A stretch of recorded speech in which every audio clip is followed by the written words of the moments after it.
सभी को जय मसीह की। आज हम लोग पढ़ेंगे कुलुसियों की पत्री 1 अध्याय उसका 21 से लेकर 23 वचन तक। हम लोग एक बार रीड करेंगे, उसके बाद हम एक्सप्लेनेशन की ओर जाएंगे। तुम जो पहले निकाले हुए थे और बुरे कामों के कारण मन से बैरी थे, उसने अब उसकी शारीरिक देह में मृत्यु के द्वारा तुम्हारा भी मेल कर लिया, ताकि तुम्हें अपने सम्मुख पवित्र और निष्कलंक और निर्दोष बनाकर उपस्थित करे। यदि तुम विश्वास की नींव पर दृढ़ बने रहो और उस सुसमाचार की आशा को जिसे तुमने सुना है ना छोड़ो, जिसका प्रचार आकाश के नीचे की सारी सृष्टि में किया गया और जिसका मैं पौलुस सेवक बना। हम प्रार्थना करें। मान सामर्थ्य जीवित दयालु परमेश्वर पिता, प्रभु दिल से धन्यवाद देते हैं प्रभु की हम इस योग्य नहीं थे प्रभु, पर तेरा बेटा प्रभु जो कि हम छोड़े हुए अंधेरे के लोग थे प्रभु, हम अंधेरे में भटक रहे थे प्रभु, ईश्वर रहित थे, पर तूने अपने बेटे को भेजकर प्रभु एक बार फिर से हमें मेल मिलाप का मौका दिया प्रभु। परमेश्वर पिता, हम जब आज इस वचन की गहराइयों में उतरने पर है तो प्रभु हम सब सुनने वाले इसकी बारीकियों को जान सके, समझ सके, इसे अपना सके प्रभु और इसके अनुसार व्यवहार कर सके, ताकि आज हमारा इकट्ठा होना प्रभु हमें एक कदम और आपकी ओर बढ़ाए और बुराई से प्रभु हमें एक कदम और पीछे होते जाए। हर बात में मेरे पिता आप महिमा पाए प्रभु, आप बढ़ते जाए, क्योंकि हर आदर, हर महिमा, हर जलाल केवल आपका है। यीशु मसीह के नाम में मांगते हैं, आमीन। आज सुबह प्रभु के दास की गवाही सुन रही थी। उस गवाही में प्रभु के दास बता रहे थे कि एक बार मेरी टीम मिलके एक फिल्म बना रही थी। उसी समय मैंने सेवा शुरू की थी। जब वो फिल्म बना रहे थे तो फिल्म बनाते वक्त मुझे डॉक्टर का रोल दिया गया। मैंने बोला यार मैं पास्टर हूँ, मुझे डॉक्टर का रोल क्यों दे रहे हो? तो उन्होंने कहा आपको डॉक्टर का रोल इसलिए दे रहे हैं क्योंकि इस फिल्म में जो हीरो है वो लास्ट में यीशु को स्वीकार कर लेता है, पर वो यीशु को उस डॉक्टर के जरिए स्वीकार करता है जो डॉक्टर प्रभु को जानता है। और यहाँ पर आप ही हो जो असली में जानते हो। तो चूंकि आप परमेश्वर की सच्चाई को जानते हो, यीशु की खराई को जानते हो, तो आप बहुत अच्छे से इस रोल को निभा पाओगे। आपको डायलॉग सिखाने की जरूरत नहीं पड़ेगी। पादरी बहुत शौक था, बट पादरी ने कहा चलो कोई बात नहीं, ठीक है। जैसे हम भी चर्च में जब यूथ मीटिंग इवेंट करते हैं तो कई बार पादरी किसी को बनाना है तो हम पादरी को ही पादरी बना देते हैं, क्योंकि उनको एक्टिंग नहीं करनी पड़ेगी, वो नेचुरल होगा। जब ये हीरो जो था इस फिल्म का, वो विश्वासी नहीं था, वो एक अविश्वासी था। बाकी सब लोग विश्वासी थे। हीरो ने अपने डायलॉग्स को देखा और वो देख रहा था, वो पूरे डायलॉग राइटिंग में जो कॉन्सेप्ट, जो बाइबल के थीम को पढ़ रहा था, उसमें लिखा था यीशु ने खून बहाया, उसके खून से हमें आजादी मिलती है, यीशु के लहू में छुटकारा है। वो चिल्ला पड़ा, बोलते क्या है तुम ईसाई लोगों का? खून खराबे के अलावा कोई बात ही नहीं है क्या? खून के बिना तुम लोग छुटकारे की बात नहीं कर सकते क्या? खून के बिना हम आपस में मेल मिलाप नहीं कर सकते? खून के आगे पीछे कुछ है नहीं क्या? वो चीखा, और वो नेचुरल, वास्तविक, प्राकृतिक रूप से वो चीखा जो एक्टर था, क्योंकि वो फ्रस्ट्रेट हो गया था लहू की बातें सुन सुन के। इतने में कैमरा ये पास्टर के ऊपर आया। पास्टर को नहीं पता था कि इस तरह से शूटिंग करते करते चीजें इस तरह से घूम जाएगी। वो वास्तव में डिस्टर्ब हो गया खून के बारे में सुन के। कैमरा पास्टर के ऊपर आया और अब सब देख रहे थे कि पास्टर क्या जवाब देता है। तो पास्टर ने इसको उठाया और इसको बोला, खून के अलावा सच में हम छुटकारे की बात नहीं कर सकते, क्योंकि ये खून ही है जो हमें स्वर्ग तक पहुंचाता है। ये खून ही है जो मेरे और तुम्हारे लिए बहाया गया। पर खुशी की बात यह है कि तुम्हारा खून नहीं है, तुम्हारा खून बच जाए, तुम्हारे खून में से जीवन निकल ना जाए, इसलिए उसने अपने जीवित खून को तुम्हारे लिए बहा दिया। और ये कहकर वो प्रभु का दास जब यीशु के लहू के बहाए जाने वाले दृश्य का व्याख्यान करता है तो ये एकदम टूट जाता है, वास्तव में टूट जाता है। मैं आपको बताना चाहती हूँ, सुसमाचार ज्यादा देर आपको एक्टिंग करने नहीं देगा अगर आपका दिल खुला हुआ है प्रभु की ओर। तो ये लहू की कहानी ना अच्छों को बदल देती है। ये लहू बहाया ही इसलिए गया कि परमेश्वर का हमसे और हमारा परमेश्वर से मेल हो जाए। पर जीवन में चलते चलते कई बार हम इस लहू की कहानी को हल्के में लेने लग जाते हैं। हमारे लिए यीशु का इतना महत्व नहीं रह जाता। मैंने पिछले दिनों जो सेशन लिया था उसमें मैंने आपको बताया था हम प्रभु की सब बात मानते हैं ताकि हमारा काम पूरा हो जाए। प्रभु महत्वपूर्ण नहीं है, हमारा काम महत्वपूर्ण हो जाता है हमारे लिए। प्रभु महत्वपूर्ण नहीं है, हमारे रिश्ते महत्वपूर्ण हो जाते हैं और हमारी विनतियां महत्वपूर्ण हो जाती है। पौलुस बताना चाहता है कि बहुत सारे लोग आएंगे जो टेढ़ी मेढ़ी शिक्षाएं देकर तुम्हें यीशु से हटाएंगे, पर तुम भूल जाना मत, तुम्हारे सोच से पहले यीशु था। जहां तुम्हारी सोच खत्म होती है उसके बाद भी यीशु है। इसीलिए 23 वचन में 21 वचन में पौलुस कहता है, तुम जो पहले निकाले हुए थे और बुरे कामों के कारण मन में बैरी थे, उसने अब अपनी शारीरिक देह में ये मृत्यु के द्वारा तुम्हारा भी मेल कर लिया, ताकि तुम्हें अपने सम्मुख पवित्र और निष्कलंक और निर्दोष बनाकर उपस्थित करे। तुम जो पहले निकाले हुए थे, हमने पिछले सेशन में भी बहुत अच्छे से देखा कि हम अपने पापों के कारण परमेश्वर से दूर थे और यीशु मसीह आया हमारा मेल मिलाप कराने के लिए परमेश्वर से। इसीलिए मत्ती रचित सुसमाचार में साफ साफ लिखा है, धन्य है वो जो मेल कराते हैं। तो सबसे पहले मेल की शुरुआत यीशु मसीह ने की।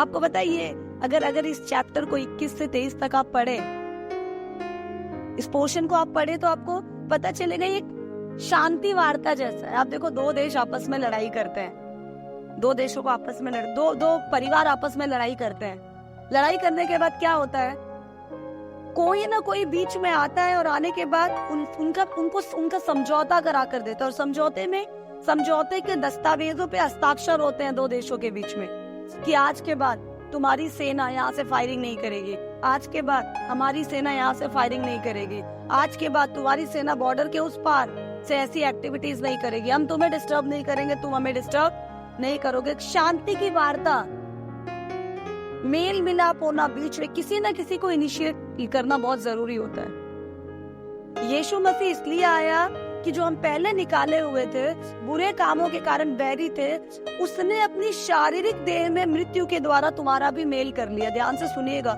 एक बहुत स्पेसिफिक पर्पस के कारण 22वां वचन लिखा गया। उसने अपनी शारीरिक देह में, क्योंकि बहुत सारे लोग उस समय सिखा रहे थे और आज भी सिखा रहे हैं कि जो शरीर में है वो परमेश्वर नहीं है, और जो परमेश्वर है वो शरीर में नहीं है। आप ईसाई लोग तो खुद ही कहते हैं परमेश्वर आत्मा है, आत्मा का कोई स्वरूप नहीं है। तो यीशु शरीर में बन के क्यों आया? और अगर वो शरीर में बनकर आया और परमेश्वर आत्मा है, तो यीशु परमेश्वर का अंश कहाँ से रहा?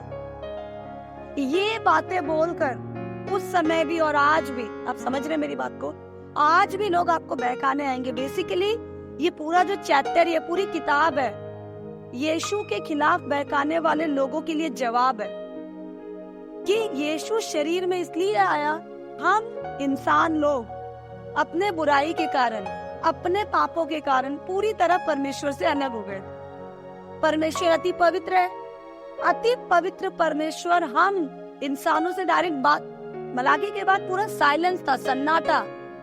परमेश्वर हम पापियों की नहीं सुन रहा था। यशायाह नबी की पत्री 59 अध्याय 2 वचन, तुम्हारे अधर्म के कामों ने तुमको तुम्हारे परमेश्वर से अलग कर दिया, और उसका मुंह तुमसे ऐसा दूर हो गया है कि वो तुम्हारी नहीं सुनता। अब जब हमारे अधर्म के काम मेरे और परमेश्वर के बीच में आ गए, 21 वचन बताता है, तुम निकाले हुए थे और बुरे कामों के कारण। मेरे और मेरे प्रभु के बीच में, मेरे और मेरे परमेश्वर के बीच में क्या था? मेरे बुरे काम थे। अब बुरे काम को हटाना जरूरी था। मेरे बस में नहीं था, परमेश्वर के बस में था। परमेश्वर इंसान नहीं था, इंसान परमेश्वर के पास जा नहीं सकता था, बहुत कॉम्प्लिकेशन थी। मेरे अधर्म के कामों के लिए मेरे में से कोई मरना जरूरी था, मेरे लहू की बलि जरूरी थी, मुझे माफी मांगना जरूरी था ना। मुझे इंसान को चींटी के लिए चींटी बनना पड़ा ना, उस लेवल पे आना पड़ा। मुझे अपने पापों से, अगर मुझे अपने बुराई से छुटकारा चाहिए तो मुझे माफी मांगनी पड़ेगी, या इंसानी तरीकों के अनुसार ही वो पूरा हो पाएगा, क्योंकि प्रभु अपने नियम से हटता नहीं है। अब इस बहुत बड़ी प्रॉब्लम को सॉल्व करने के लिए परमेश्वर का बेटा जमीन पर आया। परमेश्वर होकर भी, वो रूहानी होकर भी, वो जिस्मानी बना, फिजिकल बॉडी में आया। इसलिए 23-22 वचन बताता है, अपने शारीरिक देह में मृत्यु के द्वारा। उसकी देह केवल शारीरिक नहीं है, वो आत्मिक है, पर वो मुझ और आप शारीरिक लोगों को बचाने के लिए शारीरिक देह में आया और उसने अपनी शारीरिक देह को यहाँ पर दे दिया। शारीरिक देह हमारी देह की तरह है, पर इसका मतलब ये नहीं वो मर गया। वो जो शारीरिक देह में वो आया, वो देह को कुर्बान करके उसने मुझे और आपके, मेरे और आपके और परमेश्वर के बीच में जो ये मेरे और आपके बुरे कामों की खाई थी, जो श्राप था, उसको हटा दिया और एक मेल मिलाप का एक ब्रिज, वार्ता की संधि का एक एग्रीमेंट बन गया यीशु का लहू। अब उस यीशु के लहू पे चढ़कर हम परमेश्वर की ओर आराम से जा सकते हैं। आप समझ रहे हैं इस बात को? हम किसी भी रीति से यीशु के महत्व को कम नहीं कर सकते। हम किसी भी रीति से यीशु को कम आंक नहीं सकते, क्योंकि उसी के द्वारा मुझे और आपको पापों की क्षमा मिली। उसी के द्वारा मैं और आप परमेश्वर के करीब पहुंच पाए। उसी के द्वारा मेरे और आपके जीवन में जो बहुत बड़ा गैप था, ये जो खालीपन था, हम प्रभु की ओर जो पहुंच नहीं पा रहे थे, जो बहुत बड़ी मजबूरी थी, जो बहुत बड़ी खाई थी, ये खाई उसी के द्वारा भरी गई। मैं और आप चाहे तो भी इस फैक्ट को नजरअंदाज नहीं कर सकते। हम इंसानों की एक बहुत बड़ी प्रॉब्लम बताए क्या है?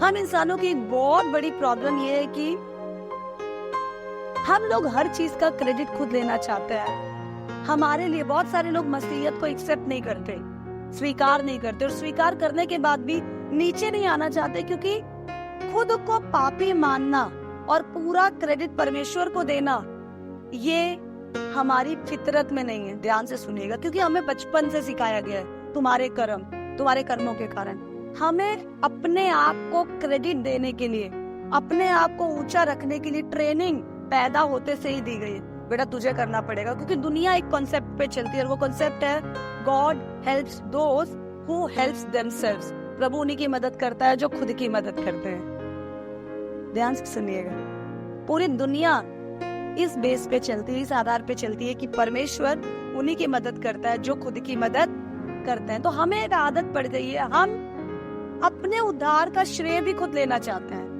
इसीलिए मैं पूरी तरह पापी हूँ, मैं इस लायक नहीं था, उसी ने मुझे छुटकारा दिया, मैं जीरो हूँ। ये बात एक्सेप्ट करना बहुत सारे इंसानों के लिए बहुत मुश्किल बात है। इसलिए बहुत सारे लोग छोटे नहीं बनना चाहते, इसलिए वो मसीह में नहीं आते, क्योंकि असलियत ये है कि सारा क्रेडिट परमेश्वर का। आप सोचो, स्वर्ग में एक सीन हो, अगर हमारे कामों के कारण स्वर्ग पहुंच जाए तो स्वर्ग में माहौल कैसा होगा? आप देखो, हम यहाँ 20-22 लोग बैठे हैं, हम सब स्वर्ग पहुंच जाते हैं, हमने अपने अपने कामों के कारण स्वर्ग पहुंचे हैं। तो ये भाई बोलेंगे, तुझे पता है मैं यहाँ कैसे पहुंचा?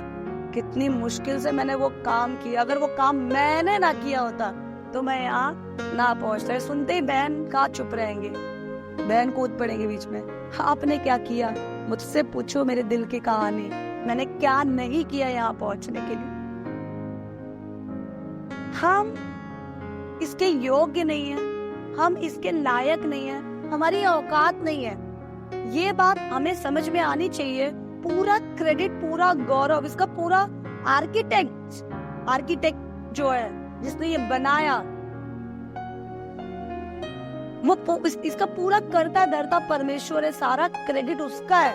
ये बात मुझे और आपको समझाने के लिए पत्री लिखी गई है। इसीलिए हम यीशु के लहू से हटकर यीशु के उस उद्धार के लिए जो उसने जान दी है, जो उसने इस देह में आकर हमको पवित्र और निष्कलंक बनाकर उसके सामने उपस्थित करने की जो पहल की है, जो एक बहुत बड़ा बीड़ा उठाया, जो मिशन उसने पूरा किया, हम उसको कम नहीं आंक सकते। बेसिकली यही एक बात 21 से लेकर 23 वचन तक हमें बताता है। इसलिए हमारे लिए इस बात को समझना बहुत बहुत जरूरी है कि हम कुछ भी नहीं थे, ना अभी भी कुछ भी है। और स्पेशली जब हम यीशु को जान गए, तब हमें और सतर्क रहना है, क्योंकि आपको पता है पहले जब आप प्रभु को नहीं जानते थे, तब आप गिरावट में थे, अंधेरे में थे। अब आप प्रभु को जान के रोशनी में हैं, तब आप अंधेरे और गिरावट में नहीं रह सकते। आपके फेस पे अगर पूरी फोकस लाइट 100 वॉट की चमका दी जाए तो एक एक तिल साफ साफ दिखाई देगा। हमें बहुत सतर्क रहना है। अगर हम गड़बड़ी में चलेंगे तो हमारी एक एक गड़बड़ी साफ साफ दिखाई देगी और बहुतेरों के लिए ठोकर का कारण बन सकती है। वो हम पहले बुराई में थे, गड़बड़ी में थे, एक बहुत बड़ा त्याग देकर परमेश्वर के बेटे ने मुझे और आपको इस गड़बड़ी से, इस खालीपन से उस स्तर पे जहाँ पहुंच नहीं सकते थे वहां से निकाला और परमेश्वर के करीब पहुंचाया। और कैसे पहुंचाया? एक निष्कलंक, निर्दोष, पवित्र बनाकर पहुंचाया। क्योंकि हमारे पाप को, हमारे कलंक को, हमारे सारे दोष को, हम निर्दोष हुए क्योंकि वो दोषी बना, हम निष्कलंक हुए क्योंकि उसने कलंक को ले लिया, हम पवित्र हुए क्योंकि हमारा पाप क्रूस पर, सूली पर उसके ऊपर आ गया। हम उद्धार को अपनी काबिलियत ना समझे, ध्यान दीजिएगा, हम उद्धार को अपनी काबिलियत ना समझे। अपने आप को देखने के बजाय हम प्रभु को देखना शुरू करें और हम इस बात को जाने कि केवल इस बात की जानकारी होना कि वो हमारे पापों के लिए मारा गया और वही हमें निर्दोष बना सकता है, वही हमें न्याय के दिन निष्कलंक साबित कर सकता है, इस बात की जानकारी हमें निर्दोष नहीं बनाएगी। इस जानकारी के अनुसार जीने वाला जीवन हमें निर्दोष बनाएगा। इसलिए प्रभु की ओर देखें, प्रभु के बन जाए, सुसमाचार की नींव पर मजबूती से खड़े रहें। आइए हम अपनी आंखों को बंद करें और हम अपने आप को जांचें। स्वर्ग और पृथ्वी को संभालने वाले, बनाने वाले, चलाने वाले मेरे परमेश्वर पिता, सच में तू महान है। धन्यवाद देते हैं प्रभु कि एक बहुत बड़ा काम तूने अपने इकलौते बेटे यीशु मसीह में होकर मेरे जीवन में किया परमेश्वर, सारे मानव जाति के लिए किया परमेश्वर। हम इस लायक नहीं थे परमेश्वर, पर तूने हमें बचाया प्रभु। हम तो मारे जाने के लिए घसीटे जा रहे थे प्रभु, और शायद वो आग, शायद वो अथाह झील, शायद वो अंधेरा मेरी अंतिम मंजिल थे परमेश्वर, पर तूने एक बार फिर से प्रभु दया की परमेश्वर पे, और तूने ऐसी दया की परमेश्वर की, तूने मेरे कामों को नहीं देखा प्रभु। मेरे काम किसी भी रीति से दया प्रकट करने वाले नहीं थे प्रभु। तूने मेरे कामों को नहीं, अपनी दया को देखा प्रभु। शरीर में अपने इकलौते को तूने कुर्बान कर दिया। How beautiful it is, how beautiful it is Lord। तेरा बेटा मेरे लिए मारा गया। प्रभु मेरे लिए दुनिया की सबसे खूबसूरत बात यह है प्रभु कि तू मेरी चिंता करता है और तू मुझसे प्यार करता है। खुदा, आज मानते हो प्रभु कि जैसे तेरा दास पौलुस उस सुसमाचार की बुनियाद पर खड़ा था प्रभु, मैं भी उसी बुनियाद पर खड़े हो जाऊं प्रभु। ऐसा ना हो प्रभु तुझे जानते जानते मैं किसी और दिशा की ओर बढ़ते चले जाऊं प्रभु। होने दे प्रभु मेरा सिर तू हो यीशु मसीह, और शरीर तेरी मर्जी पे चलने वाला हो प्रभु। होने दे प्रभु जो जिस उद्धार के लिए है तूने देह में आकर प्रभु अपनी जान दी प्रभु, उस उद्धार को मैं पा सकूं। यीशु मसीह के नाम में मांगते हैं, आमीन।